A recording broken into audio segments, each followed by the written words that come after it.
Fabrication presents an exciting opportunity to learn from the Forrest Gump of bridge engineering, John Hillman. He's the engineer of record for an arch, cable-stayed suspension, and a truss bridge, while being a drummer in a rock band. His pursuit of exciting bridge projects has taken him to the mountains of Puerto Rico and to the deserts of Doha.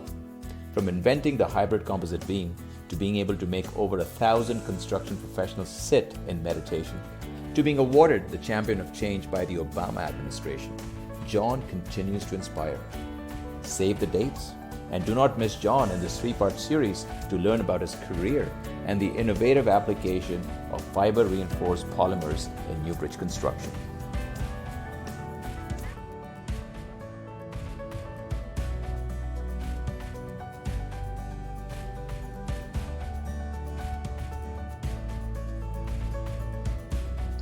Welcome to this design webinar on how to design a hybrid composite beam. This is first in a 2-part series. If you saw the Between Two Peers with Raj Singh and myself, he mentioned about putting together a webinar about designing of composite structures, and hopefully you got a chance to see it. Hopefully it may have been inspiring to somebody. It was a lot of fun to do, and I appreciate Raj Singh inviting me to participate in that. Anyway, this is, as I mentioned, the first in a series of webinars on how to design a hybrid composite beam and give you an overview of that and understand how they work and how you can design one yourself. And to start with, again, if you found the whole story of the HCB inspiring, I always like to draw upon my own inspirations, and in that regard, I always enjoy looking at people that think outside the box. And the example of Dick Fosbury, who, if you're not familiar with, actually invented a method of high jumping back in the early 60s, where he jumped over the bar backwards. And up until this point, everybody had always just jumped over the bar the same way with a barrel roll or this weird scissor kick. And Dick's track coach in high school said, well, you've got the perfect build for a high jumper because you're a tall, lanky kid. So he started experimenting with this new way of doing it, which no one had ever thought about before. And his coach used to get mad at him because he said he looked stupid and everybody was making fun of him. But he made it to the 1968 Olympic Games, and not only did he set an Olympic record, not only did he set a world record, but he basically transformed the way people did the high jump ever since. And again, I love this phrase, Dick Fosbury disrupted the one convention of high jumping, which is the only way to go over the bar was on your front. And so that's kind of what inspired me in a similar manner to look at developing the hybrid composite beam. It's like, why do we always have to design everything out of concrete or steel? And I'd had some experience with composite materials in grad school, and I'd been working with Jean Mueller for a bit and got exposed to arch structures, which is incredibly elegant structural form. And that was really sort of the inspiration of the HCB, which is to develop a structural member using several different building materials that results in a cost-effective composite beam designed to be stronger, lighter, and more corrosion resistant. Now, it's pretty common knowledge that composites are extremely strong and they're very lightweight and they're very corrosion resistant. But the problem with them is that they're very flexible and expensive. So generally, when we design a structure to satisfy the deflection requirements in the code, what we result is an excessive amount of fiberglass or composites, which makes the beam very, very expensive.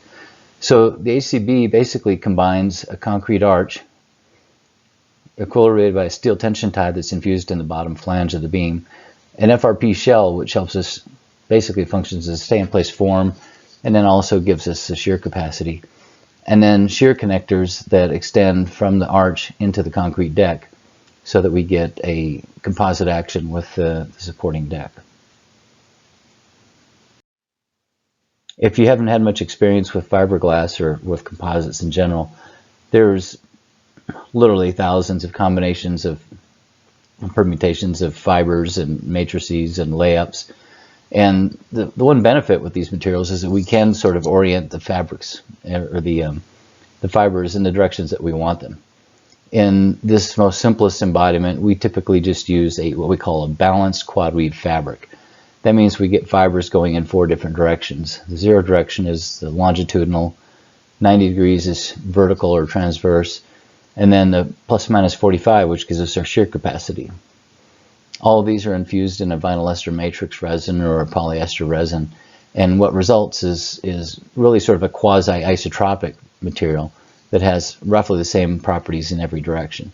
Of course, you can balance it any way you want, and there's equations, rules of mixture that allow you to estimate what the properties will be in each different direction.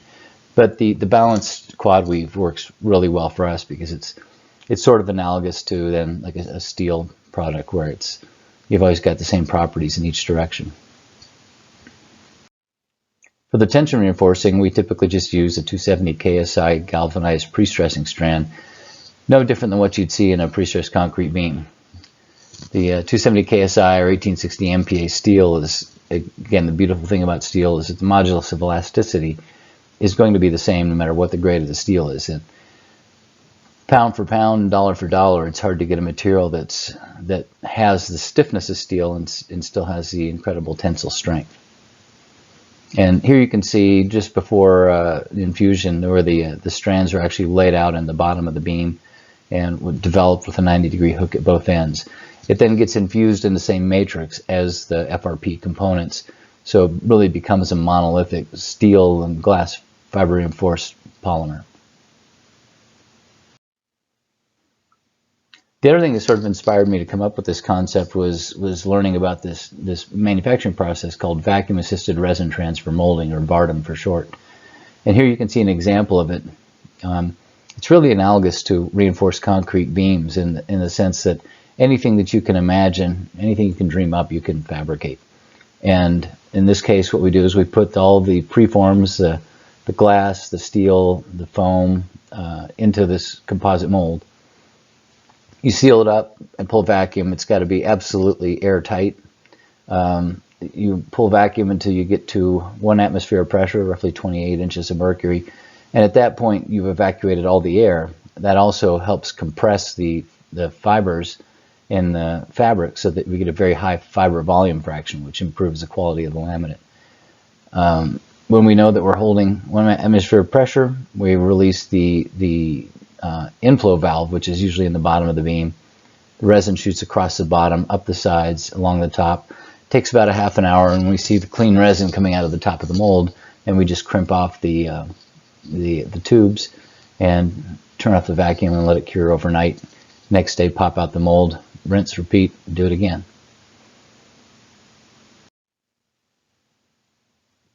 Here you see manufacturing of a top flange, which is uses the same process. In this case, we don't have the concrete arch and steel, but just a glass and foam in a composite mold. And you can see them gluing just to the right of there. You can see them setting one of these lids on top of a beam that then gets glued down with methyl methacrylates or epoxies and seals the box and basically gives it the torsional stability that we need with a stay-in-place form on the top.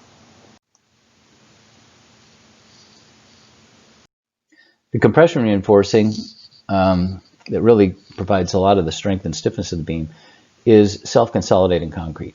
And we don't use a particularly strong concrete, 6,000 psi, which is not really considered high strength anymore, or 41 MPa.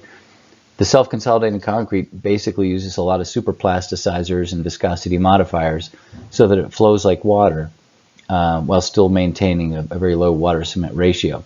And instead of slump test, you use a slump cone and you turn it upside down and you do a flow test or a J-ring test like you see below, and you measure the diameter instead of the vertical drop. And ideally you want to get like a 28 to 30 inch spread on the SEC so that you know that it flows very well. And this is pretty common in the precast industry now, just because despite the cost of the extra additives, it makes the manufacturing and placing of the concrete so much better with a lot fewer defects in the finished structure. So some of the fundamental benefits of the HCB technology: it's lighter weight, so we reduce the foundations. We reduce the carbon footprint, and cement manufacturing worldwide is the single largest contributor to greenhouse gases. Something like 3.2% of all carbon emissions come from the manufacturing of Portland cement. And we're typically using about 1/10 the amount of concrete that you have in a conventional concrete beam. We're optimizing each material used. We're putting concrete in compression where it performs extremely well. The steel's in pure tension, which is what steel likes to do. And then the FRP actually, as I mentioned, sort of functions as a stay-in-place form, but it also gives us the shear capacity that we need in the webs. And we do this with a very minimal amount of fiberglass. In fact, typically the shell is only on the order of a little over 1/8 of an inch thick, or about 4 millimeters. They're sustainable structures. You get greater corrosion resistance because of the composite materials. So hopefully they last much longer. There's less maintenance and less concern for painting the structures and repairing spalled concrete. They're simple to design, fabricate, and erect, and hopefully by the time you get done watching all these, you'll believe that. Then safer bridges through better performance. I like to point this out, that our first and foremost obligation as professional engineers and structural engineers is public safety, and we certainly don't want to put a product out there that's going to compromise the performance as it relates to the traveling public. Last but not least, I always like to throw this slide in. Reducing the burden of infrastructure maintenance on future generations through better performance. And these are my 3 daughters. So when I invented the HCB, my oldest daughter, Lisa, there on the right, was literally 1 year old, and she's now 25 and in graduate school. So it's been a long, arduous journey. Getting back to sort of the inspiration or the philosophical idea behind an HCB, as many of you probably remember from your first reinforced concrete classes, when we design a concrete beam, we typically discount the fact that the concrete below the neutral axis actually cracks in tension and really doesn't provide any capacity to the section. In fact, we typically design these assuming that all the compression load is being taken by the concrete at the top, and it's being equilibrated with a tension tie at the bottom. So we literally get this arch analogy or truss analogy that that sort of, as you can see from the drawings there, or the figures, that the funicular load path for the loads applied to the structure really wants to follow this arching action down to the bearings. Now the concrete does secure the tension reinforcing in place and help anchoring that, as well as provide some shear capacity at the end. So that's important. But again, for the most part, there's a tremendous amount of concrete there in the middle that we actually do disregard in the design, other than the dead weight. And so that's really kind of what inspired the original sketch that you see here from 1996, where you've got the concrete arch, tension tie at the bottom, which at that point we were looking at using carbon fibers, and it's evolved quite a bit since then. But really, the concept hasn't changed for I don't know, a couple thousand years. So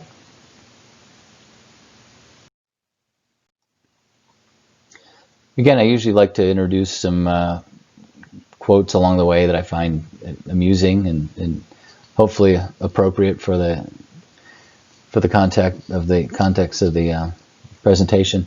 This one's from Albert Einstein. It says, "Make everything as simple as possible, but not simpler." And that's really what I've found throughout my career, is that usually the most elegant solution, when you pare things down to the very basics of what they should be, it's not only the most efficient structure, but it's usually the better looking structure. And there is, as Einstein points out, some finite limit to this. So again, we make it as simple as possible, but not simpler. To give you pretty much the most fundamental understanding of an HCB, the top diagram there actually shows the cutaway of a 70-foot production beam, and these beams were 33 inches deep. You can see the very slender arch that's in there.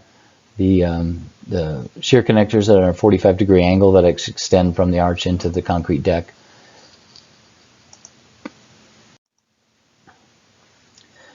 It's important to note in the manufacturing process and the construction of an HCB that the stress history actually has some influence on the design itself. So when we put the beam out there, we can either fill them in place or we can precast them in a facility prior to shipping them to the site. But regardless, the concrete arch is going to be in place and cured by the time that we cast the deck on top of the beam. This actually benefits us in the sense that the dead load of the deck as it's being cast on the beam actually puts a large compression force in the arch. And I always like to remind people that concrete does not fail in compression. It generally fails in tension with some shear flexure crack or some tension plane that causes it to slip. And by pre-compressing the concrete, we're not really penalizing the strength of the beam. And in fact, what happens is when we reach the ultimate limit states, and I'll show you this in a moment, when the neutral axis starts to shift up, the pre-compression in the arch has to be overcome before you could actually get any tension in the arch itself. Then once the concrete deck is cured on top of the beam, if we look at putting a quarter-point loads on the structure like this, we do see that the concrete deck is going to take a lot of the compression load, just as it would in a composite concrete or steel beam. The compression goes down the arch. It's equilibrated by the steel tension force in the tie. And the shear behavior is really sort of the most interesting aspects of the HCB, I think. So if you look at this diagram, you can tell, like at mid-span, there really isn't a lot of depth to the concrete. I mean, we just have the arch up at the top, which is right below the slab. Then as it tapers down, there's also a concrete fin above the arch where the shear connectors reside. And so as we load this, at the mid-span, the shear really has to be resisted primarily by the fiberglass webs themselves in the beams. And so that looks kind of like this. And then as we get towards the ends of the beams, now it becomes sort of a strut and tie model where there's a load sharing mechanism where less of the demand is going into the fiberglass webs and more of it is going into the concrete fin.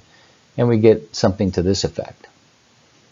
And I'll talk more about this with respect to the design and actually show you some experimental work which validates this theory. So as I mentioned, the stress history is really an important part of the understanding how an HCB works. So if we look at the diagram on the left, which it just sort of arbitrarily shows the arch at the center, but these are the plots. These are actually plots from experimental work which show that when the shell is empty and you've got all that steel at the bottom of the beam,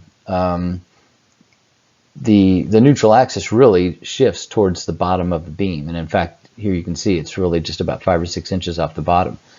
And so when we have bending on the shell itself, for example, when we fill it with concrete, we're going to see a lot of strain at the top section of the beam and very little down at the bottom. However, once the arch concrete cures, now we really have this concrete and steel tied arch inside the fiberglass box. And so when we cast the slab on top of here, now what we see is that the neutral axis is shifted up really closer to about a third of the way from the top of the flange.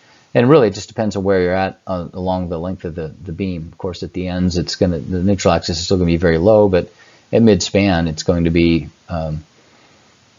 probably just below the arch or maybe up even into the arch. Then when we look at the behavior of the beam with the applied loads, with live loads and things like that traveling over, and as it approaches the ultimate limit state, we can see that the neutral axis shifts further up. Now again, in this case, the diagram on the left is a bit arbitrary location of the arch. The strain diagram we're looking at is closer to mid-span where the arch would be up towards the top. But again, you see the neutral axis has now shifted into the arch concrete, which is not unlike what we would see in a reinforced concrete or pre-stressed concrete beam with a composite deck on top of it. This is a bit of a tricky diagram to understand, but if you look at the top plot is really the strains in the concrete from the end of the beam to midspan to the opposite end of the beam, and then the plot below is the actual tensile strains in the strands in the bottom of the flange. And so again, this was plotted out from an ultimate load test that we had on a beam, and you can see that at the ends of the beams, the concrete remains in compression. At mid-span, we do start to see some decompressing of the arch concrete, and actually have some tensile strains in the bottom of the arch, but the top of the arch remains in compression. The steel down below is also tells an interesting story, because you can see obviously the strains at mid-span are much higher in the steel than what they are at the ends of the bridge. But that being said, there is some residual tension in the steel from the manufacturing process. You know, that is when you cast the arch and when you cast the deck on top, you are putting some locking in some tensile force in that tie, no different than you would in a tied arch. But you also do see that the strain in the steel varies over the length of the bridge, which implies that the strands are actually bonded to the bottom flange, and that we actually do get this strain distribution or this change in the strain along the bottom of the beam as we're loading it. So this diagram is intended to sort of give you a breakdown of all the various components of the HCB. And what I like to point out is that when we design these, you don't have to have an advanced theory in composites or a degree in advanced composite theory to actually understand how all the components work and how we can quantify it and actually calculate the capacity of the section. And in fact, what we found both experimentally and from our analysis is that in terms of the bending limit state, the HCB really behaves like a reinforced concrete beam, and we can analyze it therefore just using strain compatibility and force equilibrium. The only difference is that in a concrete beam, we've only got compression in the concrete up top and tension in the steel down bottom, and occasionally the steel up top if we want to look at it as doubly reinforced. But with the HCB, we've got a lot more components. Now we've got the fiberglass box, so you can see that there's fiberglass webs, there's fiberglass flanges. This diagram also accounts for the fact that we could have some sort of carbon fiber or additional glass reinforcing in the bottom, supplemental to the webs or to the flange. And then the A sub S represents the steel. And you can see where all these components are. And again, if we use strain compatibility, we typically assume the 3,000 microstrains in the concrete at failure. So we still get a linear strain distribution, but now we've got components of the webs that are in compression, concrete's in compression, and then below the neutral axis, everything obviously is in tension. So there's a lot of different components. And then you can see on the right there where we convert those strains to forces, and I'll show you a bit more about how we do that. So the first thing we had to do to design one of these is actually figure out what are the dimensional variables of HCB, and it's kind of easy when we look at the codes for concrete and steel that have existed for decades, and everything's clearly laid out for us. And if you start from scratch, it's always a little tougher because you have to kind of anticipate what different components you're going to need, and then try to draw some parallels as much as we can in terms of like dimensions such as like the effective slab width, B effective, and H for the height, A for the depth of the concrete compression arch, which ideally is going to correspond to Whitney's equivalent stress block in some degree. What I will say about design is when you start out that we typically use a 2-foot wide beam. The primary reason for that is just minimize the amount of drop on the foam. Ideally, you can make it any shape you want. You can make it look like the proverbial ESM stress potato, but we typically just use a rectangular section. We use 2-foot wide webs or 2-foot wide box simply because that's the size that the foam comes in. And then usually vary it in 1-inch increments or whatever's required for the project. Also, for the depth of the arch, it's usually not dialed in to a very specific number. We usually stick with something on the order of 3 inches, 4 inches, 5 inches, depending on the depth of the beam. It's usually some ratio of that. It's a good place to start. Other than that, again, we've got the various thicknesses for webs and flanges, etc. Area steel is still A sub S, as well as the distance of the steel from the bottom of the beam. So again, sticking with the bending limit state, as I mentioned, we typically design these assuming that we're going to get failure or crushing failure of the concrete. So we're looking at 3,000 microstrains in the concrete, epsilon C, and then from there we can take that linear strain distribution and go in and calculate the strain at various components along the depth of the beam. So the first one you see there is the top flange, obviously, is up top. So that's gonna epsilon sub TF gives us a top flange strain. Likewise, there's a portion of the webs that's in compression, so we calculate epsilon sub WT. The strain in the bottom portion of the webs is going to be in tension, which is epsilon sub WB. And then the strain in the bottom flange is the HCB shell itself. And then the very bottom there you see the strain in the steel tension reinforcing. So again, it's all just similar triangles looking at that linear strain distribution. Then we've got to calculate the force in these various components, and starting with the concrete. And again, with the concrete, we have to account for the fact too that the actual neutral axis, the ultimate neutral axis, can be below the arch, it can be within the arch, it can be within the slab. So the first thing to do is determine what is the compression force or the capacity of the concrete in compression.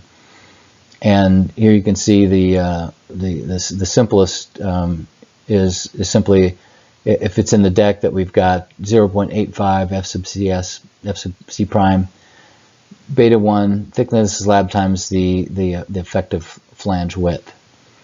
And this is again using Whitney's equivalent stress block to figure out what's the force in the concrete deck. But it's important, like I mentioned, it is possible for the location of the neutral axis to be located within the deck itself, in which case the depth changes and the force becomes 0.85 F sub C prime S beta 1 times the X, which is the distance from the top fiber to the neutral axis, times effective width. And I point out here beta 1 is 0.85, as you typically see for concrete, relatively nominal strength concrete. What's really sort of interesting about Whitney's equivalent stress block with these types of structures is that Whitney's equivalent stress block sort of accounts for the fact that we're simulating sort of a parabolic distribution of concrete as a rectangular distribution of concrete stress, and it's predicated on being a portion of concrete below it that's cracked. It's possible, it's not unlikely that in an HCB beta 1 could actually be 1, simply because if the neutral axis is below the arch, there's no reason to force a rectangular stress distribution. You have it by default. And then we also have the case where the plastic neutral axis could fall within the concrete arch. And so there you see the 0.85 F sub C prime B, beta 1 A B prime. And lastly, there's the condition where the plastic neutral axis is located within the arch, in which case the force of the arch and concrete above the Puchin axis is not in compression, and thus is calculated as the equation you see there below.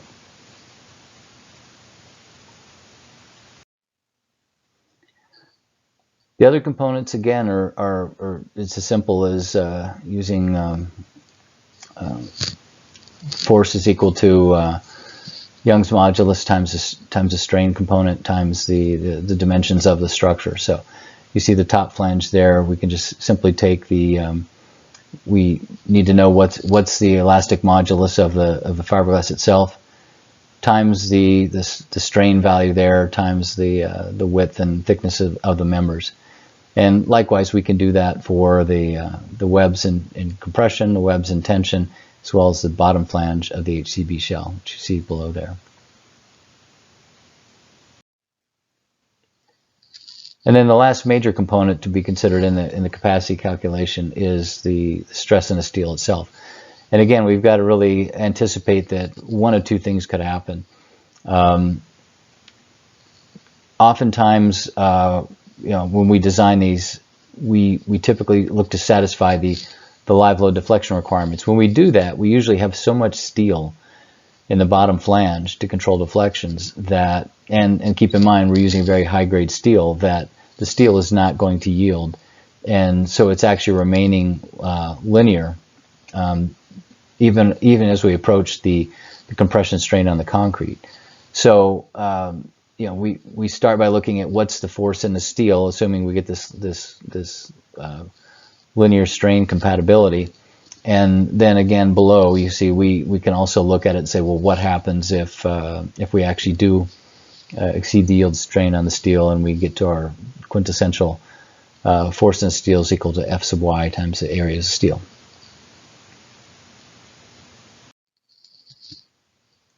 So just like in a reinforced concrete beam, we need to solve for where is the neutral axis. And I always refer to this as the ultimate neutral axis rather than the plastic neutral axis, because it's not really plastic. I mean, it's plastic members too, right? But typically what happens is these beams or these materials are linear elastic to failure. That is the fiber reinforced polymers, unlike concrete and steel.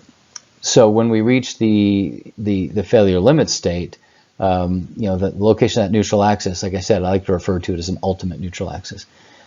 But we can identify where is the location of that simply by summing up all those horizontal forces in the deck and the arch and the webs and the FRP components in the steel. We set it all equal to zero, and then we solve for y sub u bar, which is our ultimate neutral axis, and you can see the equation there with all the different components. Again, it's a little bit of bookkeeping, but it's certainly not a difficult problem to solve. Once we've identified where the ultimate neutral axis of the beam is, then we can go in and calculate the depth to each component as it relates to the force calculation or the moment calculation. So again, we've got the depth to the concrete compression force up top. We've got the dimension to the portion of the flanges in compression, the webs in compression, the webs in tension, down to the bottom where we've got the moment arm to the steel component itself. And then if we actually want to calculate the ultimate moment capacity, I always tell people it's like, we can do the rigorous calculation, or we can just go back to the blackboard. And we know that compression is equal to tension. Compression is equal to 0.85 F sub C prime AB.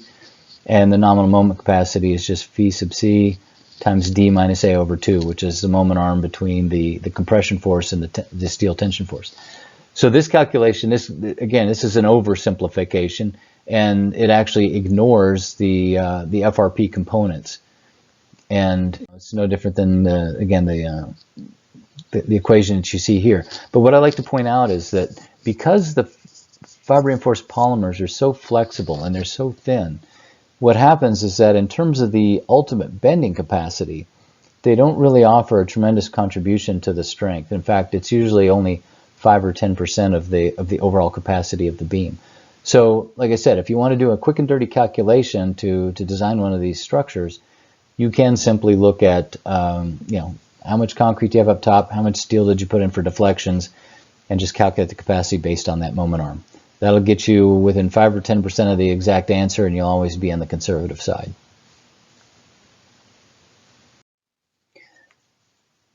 So that really allows us to do the strength check. But as I pointed out, I mean, typically, because these materials are so flexible, the design of the beam is almost always driven by live load deflection criteria, regardless of what code it is.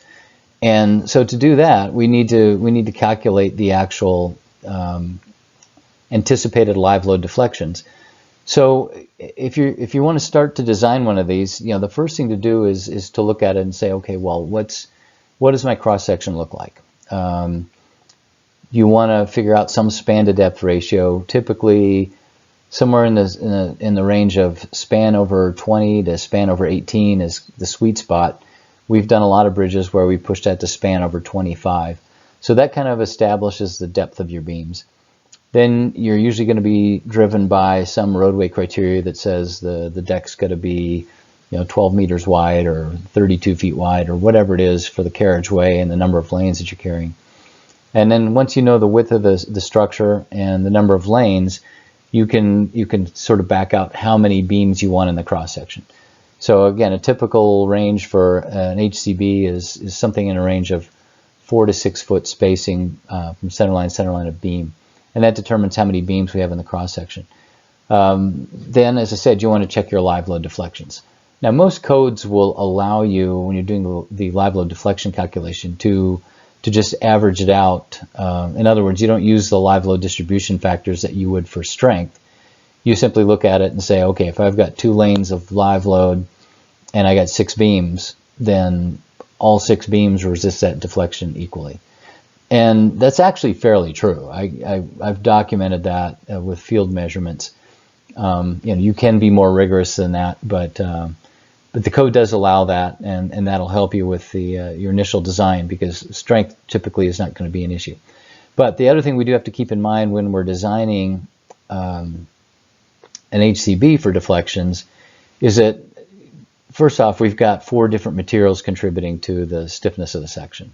At least 3 or 4.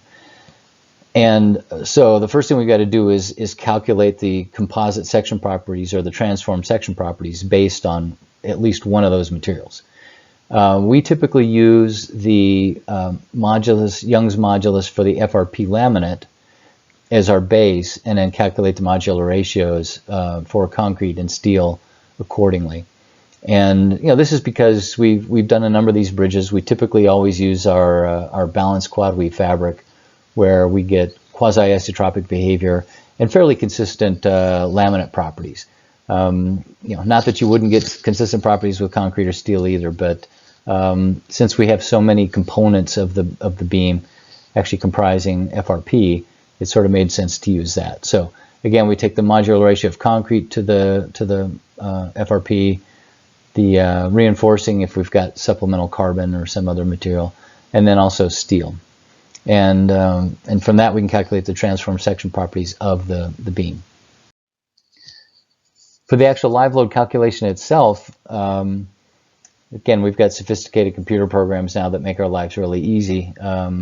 In the old days, it was always nice to look up the lookup answers of 5WL to 4th over 3D4EI was always nice. But keep in mind that all those equations are derived for prismatic sections. And an HCB is not a prismatic section because you've got the arch in there. And you can change the fiber layups and things like that. So essentially the inertia of the beam is varying over the length of the bridge. And it really, more than anything, is sort of a function of the profile of the arch. So when we do the live load calculation, it's not quite as simple as just plugging in, the flexural rigidity, but rather what we do is we do a numerical integration and refer back to the old moment area theorems, which work remarkably well, and it's one of the few methods that actually works well if you've got a prismatic section or varying section, because you can like I said, you can do a numerical integration where you look at what is the live load, positioning of the live loads that's going to create the maximum force effect, and go through and calculate the deflections, assuming the cross-sectional properties. I typically use 10th points along the beam, but you can use whatever you want. And these are remarkably accurate. Using moment area calculations, we're typically within less than a millimeter of the measured response in the laboratory for the prescribed loads, which it shouldn't be surprising. I mean, it's elastic theory. It works exactly the way it's supposed to work, but it still never ceases to amaze me how these simple mathematical models work. That being said, I mean, there is a little extra added complication in calculating the deflections of an HCB as it relates to both the constructability and final geometry. So typically in a bridge, we don't like to see sag unless there's a sag vertical curve in a bridge, which we typically don't like to do. Usually always want a little bit of upward camber. So to do that, we have to account for all the different deflection components that are going to occur during the construction sequence. The one I showed you before was really just a live load calculation, which that's really independent of dead load deflections. It's simply, it's some criteria that's usually established, sometimes L over 800, L over 640. But for dead load camber, there's really no requirement other than, you really kind of want to make sure that when you're all said and done, your profile grade line matches your theoretical. And like I said, you don't get some net downward deflection that looks awkward. So when we calculate the deflections, the dead load deflections in HCB, we start with the self weight, which is going to be just the weight of the shell itself when you pop it out of the mold. And these are all examples of a 70-foot beam that was done up in Maine, 10 years ago. So a 33-inch deep beam, 70 feet long, self-weight deflection is going to be about 1.15 inches, or 29 millimeters. Then when we cast the arch, obviously the only thing resisting those loads is the FRP shell itself. So in that case, we're going to get about 2.125 inches of deflection, or 54 millimeters of deflection from the arch itself. Once the arch is cured, now we've got a true composite section with the fiberglass concrete and steel. So the next component of deflection we calculate is what do we get when we cast a concrete deck on top. And in this case, we've got a lot more flexural rigidity. So for this particular bridge, we saw 1.8 inches, or 46 millimeters. And you can add up the total, and it's a little over 5 inches. So as a minimum, we want to try to build about 5 inches of camber into the mold. And typically we can do that and still get a mold that's reusable for a number of different applications. And you have enough flexibility where you can adjust the camber a little bit just by blocking the mold prior to fabrication. There is one other nuance, though, about the dead load cambers that has to be accounted for in the HCB, and that's the fact that it's an elastic structure, it's an arch structure, and it's got concrete in it. And concrete's subject to creep and shrinkage, and it's also sensitive to temperature during the manufacturing process. So this is actually a time domain of the deflections of an HCB during the casting of the concrete, or really the casting and curing of the arch concrete itself. And you'll see over there on the left, the static deflection when we finished casting was about 1.7 inches, and I believe we calculated 1.8. So it was pretty spot on. But then you can see that blue line. What happens is as the concrete starts to cure, and again, keep in mind this has got a low water cement ratio in it. It's also surrounded by 2 feet of polyiso foam, which has an incredible R value as an insulating material. And so the arch gets really hot and it starts to expand just from pure thermal expansion. And so as a result of that arch expanding, you can see the dead load deflection actually reduces and drops down to about 1.1 inches. And then over the next couple days, as the concrete cures and starts to cool off and shrink a little bit, you can see the deflection changes again. So the really sort of stabilizes on this bridge somewhere around 2.1 inches. So it's not unusual for us to put about a 25 to 50% compensation factor on the arch deflection calculation itself to make sure that we've got the full amount of camber we want for construction.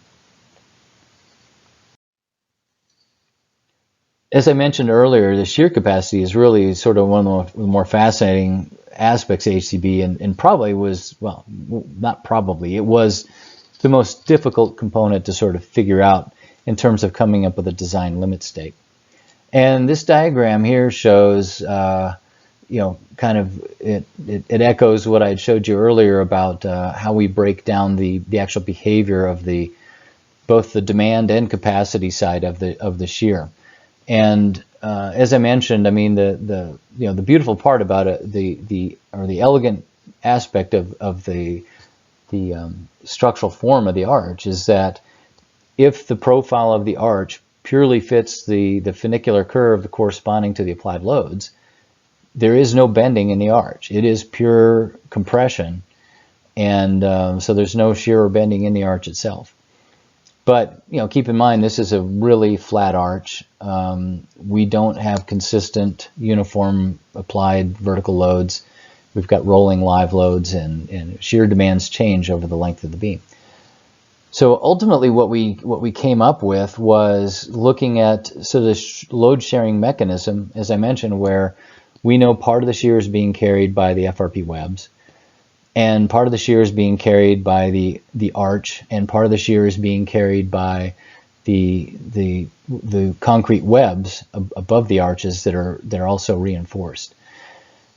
So the first thing we've got to do is figure out how much of that's going in each location. And then once we can break down the demand, how much of the force we think is going into the arch, or the concrete components, and how much is going into the FRP components, then we can do strength capacity checks for each one of those components and see how it varies across the length of the beam. To do that, the most obvious way we found was simply to look at the relative inertia of the components relative to the gross inertia of the transform section properties. So that's what you see here. So again, if we look at the demand on the FRP webs themselves, what we look at is like what is at any given section across the beam. And let's say we use 10th points. What's the moment of inertia of the FRP components to the gross transform section properties, and multiply that times the total shear demand on the beam. And that's the portion that's going to go to the webs. And then likewise for the concrete, we can look at it and say, okay, what's the moment of inertia of just the concrete components relative to the gross section properties times the factor demand for shear. And that's the portion that's got to be resisted by the concrete. And so as you can well imagine, as I mentioned before, at mid-span, the FRP components comprise most of the inertia. So most of the shear wants to be taken by the webs at the center. So fortunately, the shear demand is usually less at the center of a beam too, right? It's usually going to be greater at the supports.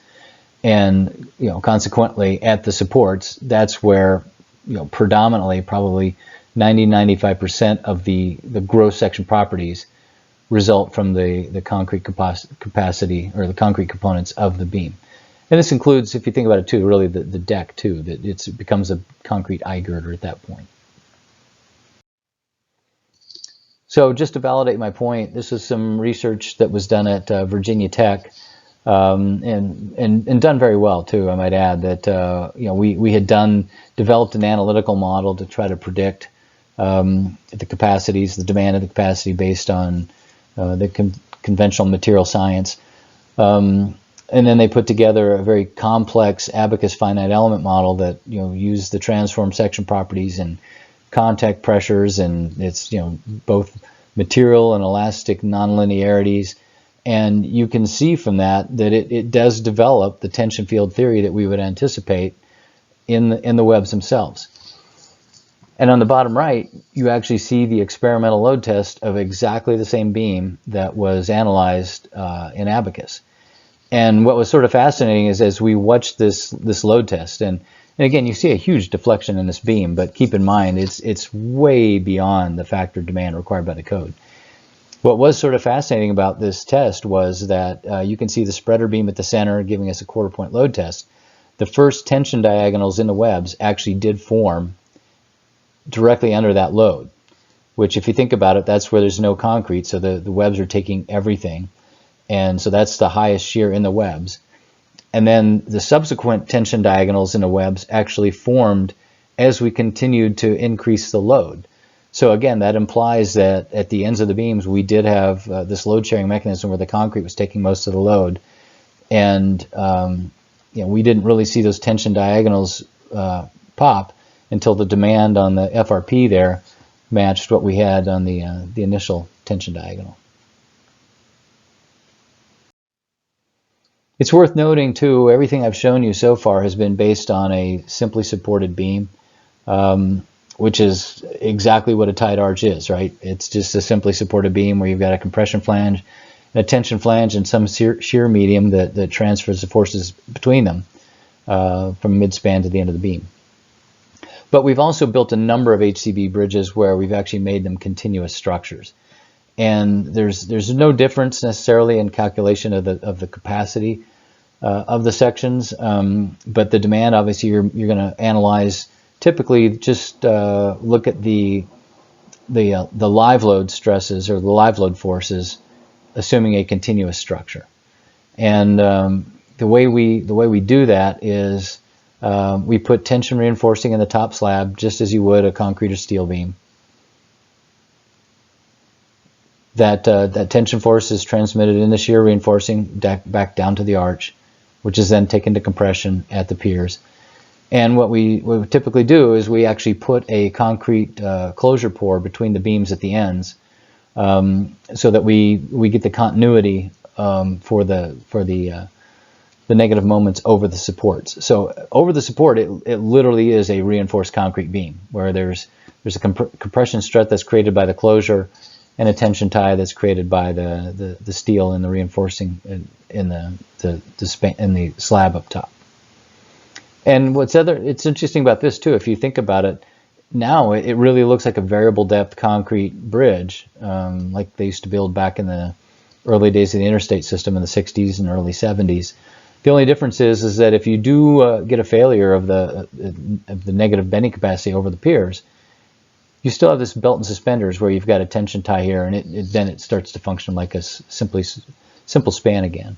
And oftentimes that's what we find is, again, so when we design for the live load deflections, we still have enough steel going through mid-span that that these things will still have adequate capacity, even though the deflections will increase if it's functioning as simply supported as opposed to continuous. You'll still have enough strength capacity for the beams. As I mentioned, the next seminar is really going to deal more with the applications of the HCB and the constructability elements of it and the numerous applications we've done. So thanks for listening so far. This is probably a good place to sort of conclude the first webinar regarding the design aspects of this. And I think a fitting place to end this is really showing you this is the first proof of concept of the HCB in 2007. You'll probably remember the sketch earlier on, back from 1996, which was the first, conception of the HCB, the first drawings actually done of it. And this just demonstrates the long, arduous path that it takes to basically reduce an invention to practice. I mean, we're talking about nearly 12 years from the date of inception to the time we actually did the load test. But again, an incredibly rewarding experience. The photo on the top left there is after a couple of days of testing. The railroads are like, hey, you know what? Do you want to get any pictures? And I'm like, yeah, bring that locomotive over here. So that's sort of in the vein of the Latvian bridge engineering tradition, where the design engineers got to stand underneath the bridge while they load test it. Of course, I had the luxury of knowing that we'd run the heavy high tonnage loop coal train around the track for a few days. So at this point, everybody's pretty comfortable. Like, it's not going to collapse. But again, this is probably a good place as any to just kind of wrap up from inception through the design concept to the proof of concept and the reality of building the first HCB. So again, thanks for listening to this webinar. The next installment of this will cover more of the constructability aspects of it, and I hope you found it interesting. So thanks so much.